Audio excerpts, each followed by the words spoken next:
पिता और पुत्र और पवित्र आत्मा के नाम पर आमीन। आज के वचन संत मत्ती का सुसमाचार अध्याय 6 पद संख्या 7 से लेकर 15 तक लिए गए हैं। और आज के वचनों में हम सुनते हैं कि प्रार्थना केवल शब्दों का खेल नहीं है, बल्कि हृदय की गहराई से निकले हुए आत्मा की आध्यात्मिक बातचीत है। कई लोगों को लगता है कि लंबे लंबे प्रार्थना करने से ईश्वर हमारी प्रार्थना सुनता है। असलियत में ख्रीस्त में मेरे प्यारे भाई और बहनों, ईश्वर हमारी प्रार्थना तब सुनता है जब वो आत्मा से बाहर निकलती है, अपने हृदय से व्यक्तिगत रूप से जब हम ईश्वर से संबंध जोड़ते हैं तब ईश्वर हमारी प्रार्थना सुनते हैं। और इसीलिए प्रभु यीशु ने अपने शिष्यों को जब प्रार्थना करना सिखाया तो उन्होंने कहा कि ईश्वर को आबा कह के पुकारो, हे पिता कह के पुकारो। आज हमें भी ईश्वर को पिता कह के पुकारना है, व्यक्तिगत संबंध उससे जोड़ना है। प्रभु यीशु ने जो प्रार्थना करना सिखाई थी वो प्रभु की प्रार्थना थी। आज हम फिर से उसे दोहराते हैं। हे हमारे पिता, तेरा नाम पवित्र माना जावे, तेरा राज्य आवे, तेरी इच्छा जैसे स्वर्ग में वैसे इस पृथ्वी पर भी पूरी हो। हमारा प्रतिदिन का आहार हमें दे और हमारे अपराध हमें क्षमा कर, जैसे हम भी अपने अपराधियों को क्षमा करते, और हमें परीक्षा में न डाल परंतु बुराइयों से बचा।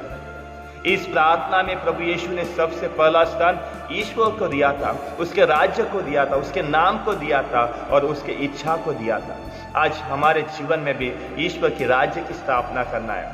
ईश्वर के राज्य में प्रेम है, दया है, शांति है और सत्य का मार्ग है। आज हमें भी उनकी इच्छाओं को पूरा करके ईश्वर के राज्य की स्थापना करना, जहाँ प्रेम, दया, शांति और सत्य का मार्ग है। और साथ ही साथ ख्रीस्त में मेरे प्यारे भाई और बहनों, आज हमें कल के बारे में नहीं सोचना है, केवल आज के बारे में सोचना है। जब प्रभु यीशु ने उनको प्रार्थना करना सिखाए तो उन्होंने कहा, आज का प्रतिदिन का आहार आज हमें दे।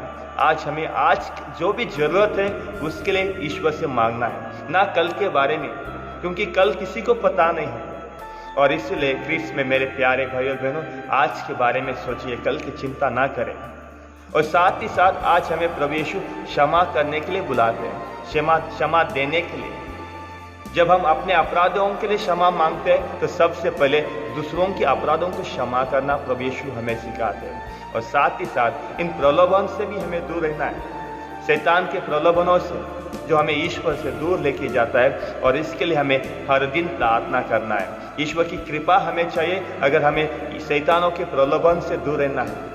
और इसीलिए आज हम प्रार्थना करते हैं, जो प्रभु यीशु ने हमें प्रार्थना करना सिखाई उसे हम हर दिन हमारे जीवन में दोहराएंगे। एक संकल्प करते हैं कि हम हमारे जीवन में जैसे नींद से उठते हैं तो इस प्रार्थना को दोहराएंगे जो प्रभु यीशु ने हमें सिखाई, जिसके द्वारा हम ईश्वर को पहला स्थान देते हैं। तो चलिए आज के वचनों के लिए हम ईश्वर को धन्यवाद देते हैं, ईश्वर की स्तुति और महिमा करते हैं। पिता, पुत्र और पवित्र आत्मा की बड़ाई होवे, जैसे वह आदि में अनंत काल तक सदा रहेगी। आमीन।